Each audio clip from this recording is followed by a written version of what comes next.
Mantra 12. Andham tamaha pravishanti yasambhutim upasate tato bhuya iva te tamo ya o sambhutyamrataha. Those who are engaged in the worship of demigods enter into the darkest region of ignorance, and still more so do the worshippers of the impersonal Absolute, thinking that Absolute is everything and impersonality is absolute, and we are also originating from impersonal aspect of the Lord, and when we merge back, then we also become absolute. So this kind of Mayavadi conception leads oneself to go lower than the people who follow the demigod worship.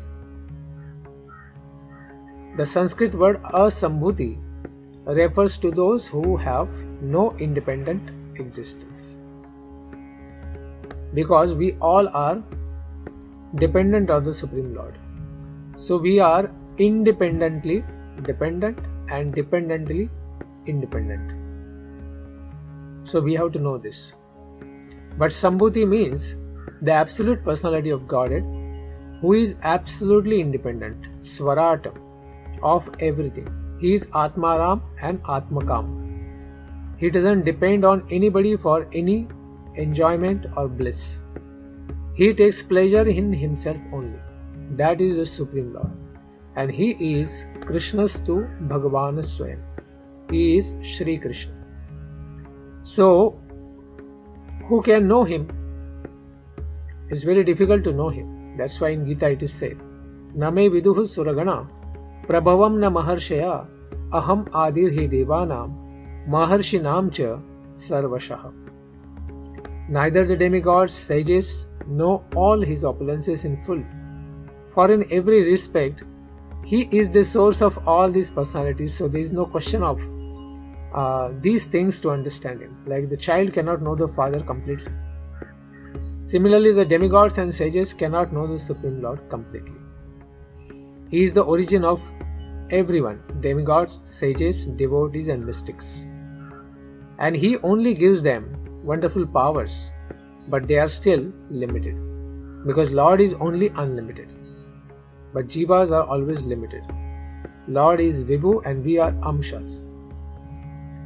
So he manifests in this world by his incarnations, but that also with his internal potency. And the jivas in this material world are always covered by the external potency of the Lord. There is no question of understanding the Supreme Lord as he is. Then do someone try to know that Supreme Personality? Yes. Many philosophers and great rishis, they try, mystics, they try to distinguish the absolute from the relative. Sapeksha, Nirpeksha. They try with their tiny brain power. This can only help them to reach to the negative conception, naiti, of the absolute without realizing any positive experience of the absolute. Why so?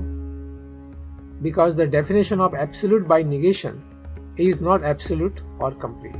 Such negative definitions lead one to create a concept of his own, that is his mental concoction. Thus he imagines that the absolute must be formless and without qualities, because everything in this world has a form, and that form is a cause of pain. So the absolute must be formless to give no pain to anybody.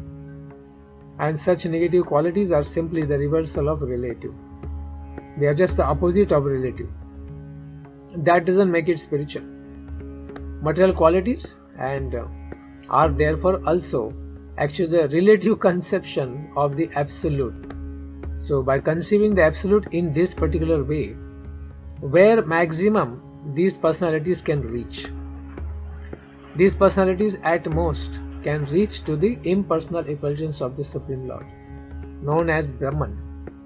But one cannot make further progress to Bhagavan, the absolute personality of Godhead. Do they know who is God? Such mental speculators do not know who is the Supreme Lord, the Absolute Truth, is Krishna. That the impersonal Brahman is the only glaring effulgence of his transcendental body, and he has his personal feature, but which is in neutral phase, that is called as Paramatma, the supersoul of all the living beings, and he is a pervading, all-pervading plenary representation, and nor do they know that Krishna has eternal form, Satchidananda Vigraha, and which is filled with transcendental qualities of eternality, bliss and knowledge. Then what do the demigods and sages consider him? What they consider him? The dependent demigods, which always need powers to satisfy their devotees, and these powers only come from the Supreme Lord. And great sages, they imperfectly consider the Supreme Lord to be just a powerful demigod, and they consider the Brahman effulgence to be the absolute truth. But the devotees of Krishna, by dint of their understanding, which is coming by surrendering to the lotus feet of Krishna, by unalloyed devotion, can only know Bhaktya Mam Abhijanati, that he is the absolute person and that everything emanates only from him. Mattaha sarvam pravartate. Such devotees, then what they do? By knowing this, they continuously render loving service unto Krishna, the fountainhead of everything. In Bhagavad Gita also it is said that only unintelligent, bewildered persons, driven by a strong desire for sense gratification, worship these demigods for only temporary relief from temporary problems.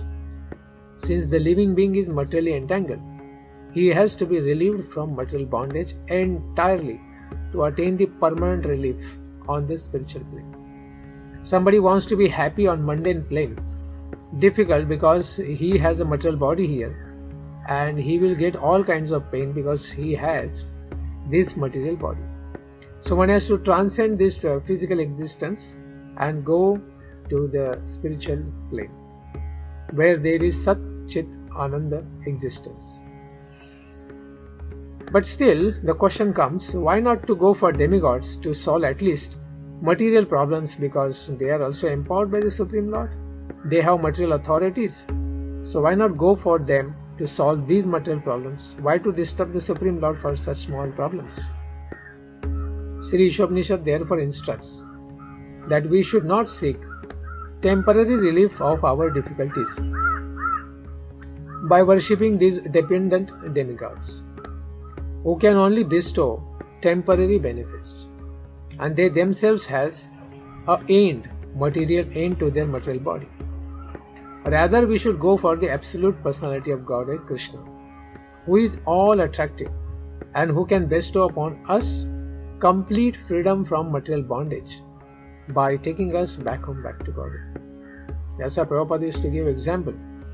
If the child of a billionaire is lost, then the best service somebody can do for that child is to get the child back to his original father. And when he goes back to his original home with his father and mother, all facilities and all the happiness will be naturally given to him. And anyway, third party cannot give that much happiness because he is not their rightful father.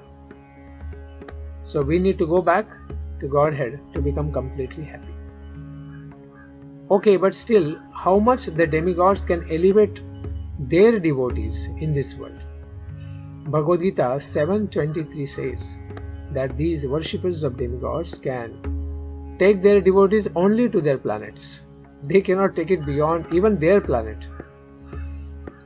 Like it is said, those who worship the moon god, they can go to moon planet. Those who worship the sun god, they can go to the sun planet. But so-called modern scientists are venturing, trying to go to moon and Mars and whatnot with rockets and making a lot of pollution here. But this is not really a new attempt. This has already been done for many times.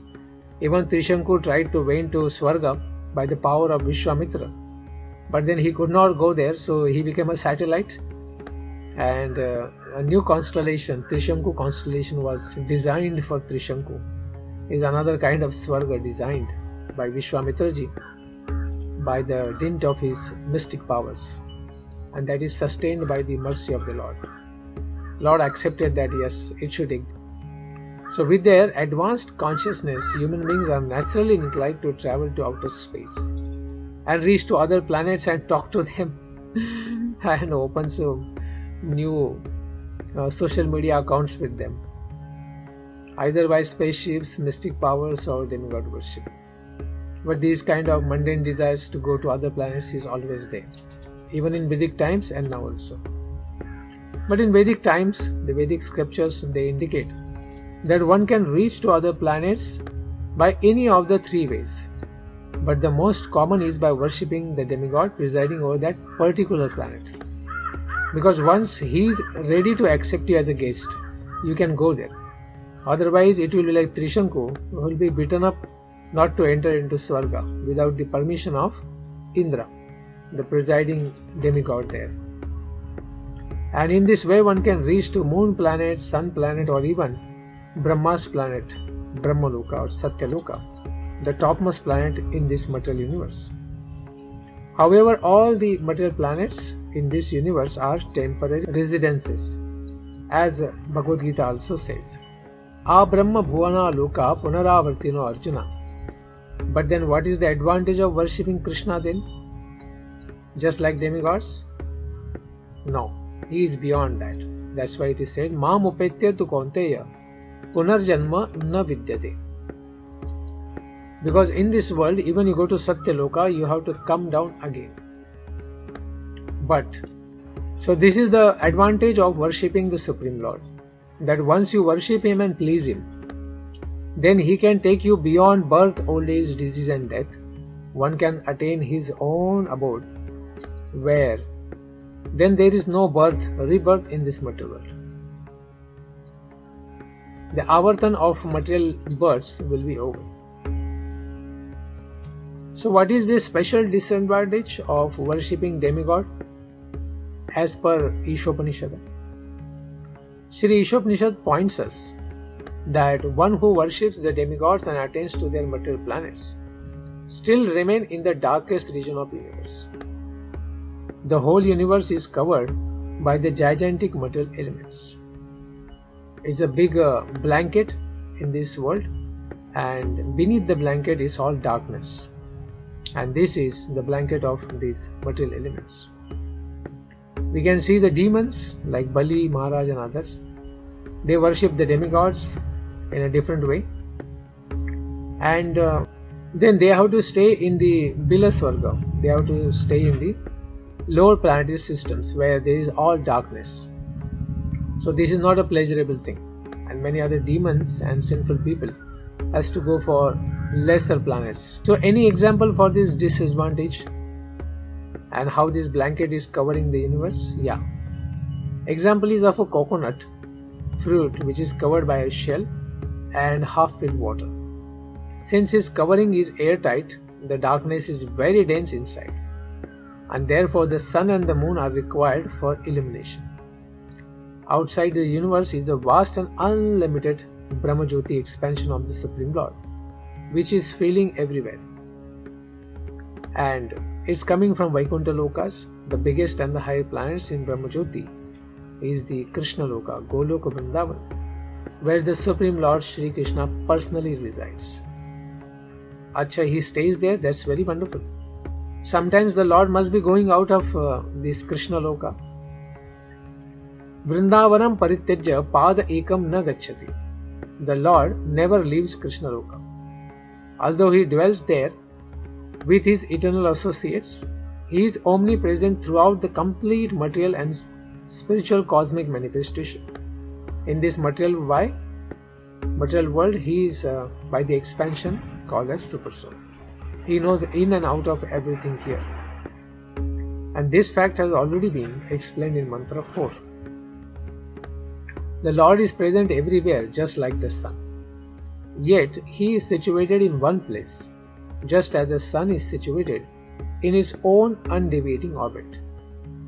The problem of life can be solved simply by going to the moon planet or to some other planet above and below it. Therefore, Sri Ishopanishad advises us not to bother with any destination within this dark material universe, but try to get out of it, come out of the blanket. Then you see the real sun. And then we can reach to the effulgence of the kingdom of God. There are many pseudo worshippers who become religionists only for the sake of name and fame. Pujala Pratishtha Nama. And such personalities who do not wish to get out of the universe and reach to the spiritual sky. They only want to maintain the status quo in the material world under the garb of worshipping the Lord. Actually, they don't worship the Lord. The Asri atheists and impersonalists lead such foolish pseudo-religionists into the darkest regions by preaching the cult of atheism in the name of God consciousness. The atheists directly deny the existence of the Supreme Personality of Godhead, and the impersonalists support the atheists by stressing the impersonal aspect of the Lord. Both are doing the same thing, but the approach is different. One takes little away from the Lord, and one makes people to show back to the Lord. But both are taking oneself against the Lord, away from the Lord. Thus far, we have not come across any mantra in Ishopanishad in which the Supreme Lord is denied, His existence is denied.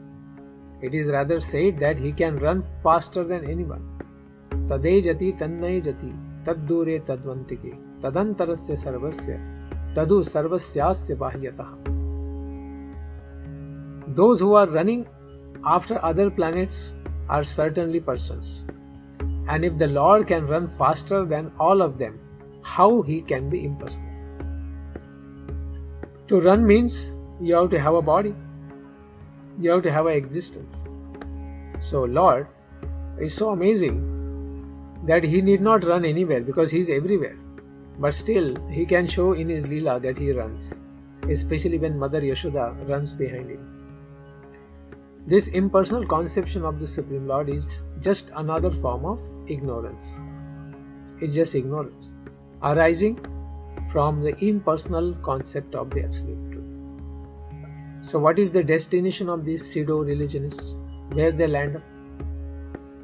The ignorant pseudo-religionists and the manufacturers of so-called incarnations who directly violate the Vedic injunctions are liable to enter into the darkest region of the universe, because they mislead not only themselves but those who follow them also.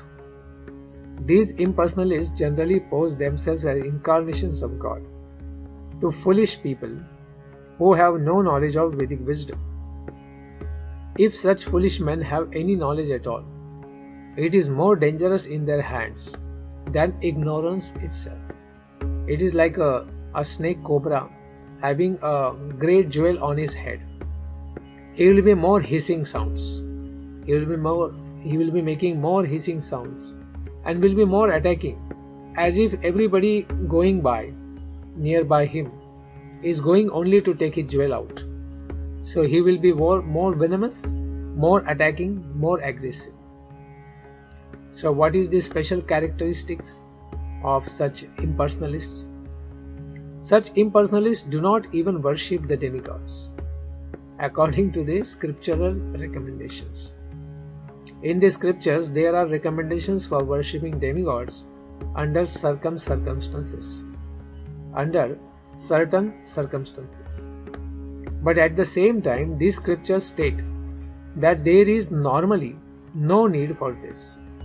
In the Bhagavad Gita, it is clearly stated that the results derived from worshipping the demigods are never permanent, because the demigods themselves are not permanent. Since the entire material universe is impermanent, whatever is achieved within this darkness of material existence is also impermanent. The question is how to obtain a real and permanent life. The Lord states that as soon as one reaches to His lotus feet by devotional service, which is one and the only way to approach the Supreme Personality of Godhead, one attains complete freedom from the bondage of birth and death. In other words, the path of salvation from the material clutches fully depends on the principles of knowledge and detachment, jnana and vairagya, gained from serving the Supreme Lord. Kurvanti ahaitukim bhaktim itham bhuta gunohari. When causeless devotional service is rendered, then causeless ahaituki jnanam and ahaituki vairagya, janayati asho, very quickly develops in the heart of a person who serves the Supreme Lord with full heart. So what are the special characteristics of these pseudo-religionists? The pseudo-religionists have neither knowledge nor detachment. They don't have jnana, they don't have vairagya. They only have parrot-like speaking. From material affairs, they are very much attached, and for most of them want to live in the golden shackles of material bondage. All facilities, no knowledge, no vairagya. Under the shadow of philanthropic activities, disguised as religious principles. By this false display of religious sentiments, they present a show of devotional service, while indulging in all sorts of immoral activities. In this way, they pass as spiritual masters and devotees of God. Such violators of religious principles have no respect for the authoritative acharyas, the holy teachers in the strict disciplic succession. They ignore the Vedic injunctions because they don't have respect for Vedas only. So why they will follow the Vedic instructions? They don't follow the Vedic injunctions, especially of Acharya Upasana, that worship of the transcendental Acharya, one who follows by example. And Krishna's statement in Bhagavad Gita is also the same. Evam parampara praptam imam rajarshyo vidihu sakalineha mahata yogo nashtaha parantam. That the supreme science of the transcendental personality of Godhead is received only through disciplic succession. And that is also of the Shiksha Sampradaya. The Shiksha has to be accepted. Just sentimental Diksha will not work. The transfer of knowledge has to happen. That is complete Diksha. Instead, to mislead the people in general, they themselves become so-called acharyas. But they do not even follow the principles of acharya. They do something funny activities and degrade themselves. Such rogues are the most dangerous elements in the human society. Because there is no religious government, they escape punishment by the laws of state also. They cannot, however, escape the laws of Supreme, who has clearly declared in the Bhagavad Gita that envious demons in the garb of religious propagandists shall be thrown into the darkest region of hell. That Daivasur Sampada Vibhaga Yoga explains in detail how these false leaders go to the true hells and rot there. So what is the destination for such terrible rascals? Sri Ishopanishad confirms that these pseudo-religionists are heading towards the most obnoxious place in the universe after the completion of their spiritual master business, doing a lot of drama, which they conduct simply for sense gratification.